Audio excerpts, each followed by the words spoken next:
भाजप खासदार मेधा कुलकर्णींनी मशिदीत घुसून गोंधळ घातल्याचा आरोप होतोय। पुण्याच्या छोटा शेख सलाउद्दीन दर्ग्याच्या मशिदीतील व्हिडिओ समोर आला असून मेधा कुलकर्णींना अटक करा अशी मागणी नॅशनल कॉन्फरन्स फॉर मायनॉरिटीने केली, तर मेधा कुलकर्णींनी आरोप फेटाळलेत।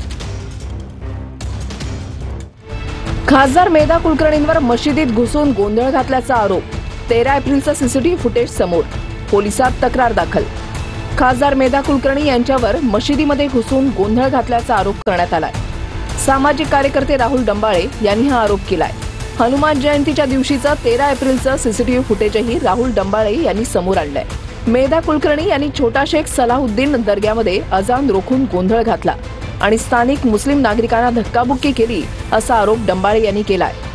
आजानचा आवाज बंद करण्यासाठीच्या नावाखाली दर्ग्यामध्ये घुसून गोंधळ आणि दंगल सदृश्य परिस्थिती निर्माण केल्याप्रकरणी राज्यसभा सदस्य असलेल्या मेधा कुलकर्णी यांच्यावर पुणे पोलिसांनी गुन्हा दाखल करून त्यांच्यावर अटकेची कारवाई करावी अशी मागणी आज नॅशनल कॉन्फरन्स फॉर मायनॉरिटीच्या वतीने राज्य सरकारकडे करण्यात येत आहे। या वादात पोलिसांनी हस्तक्षेप केल्याने अनर्थ टळला असंही डंबाळे म्हणाले। छोटा शेख सलाउद्दीन दर्गा ट्रस्टकडून याबाबत पोलिसात तक्रार देण्यात आली आहे, मात्र अद्याप यावर गुन्हा दाखल झालेला नाही। नक्कीच आम्ही त्यांना अजानचा आवाज कमी करण्यासाठी विनंती केली सगळ्यांनी जाऊन, कारण हनुमान जयंती आमचा सण होता हिंदूंचा। अशा वेळेला सहकार्य करणं त्यांचं कर्तव्य होतं। सहिष्णुता धोक्यात आणून, साहचर्य धोक्यात आणून त्यांनी त्या ठिकाणी अतिशय मोठ्या आवाजामध्ये अजान चालू केली होती, ज्याचा अतिशय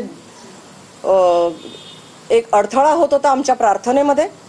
आणि त्यांना आम्ही आवाहन करायला गेलो असतो, त्यांनी गैरवर्तन केलं। त्या व्हिडिओमध्ये हे पण दिसतंय की मी कानावर हात ठेवलेले त्यांचे अपशब्द ऐकून आणि खोटे आरोप केल्याबद्दल त्यांच्यावर मी गुन्हा दाखल नक्कीच मला करावा लागेल।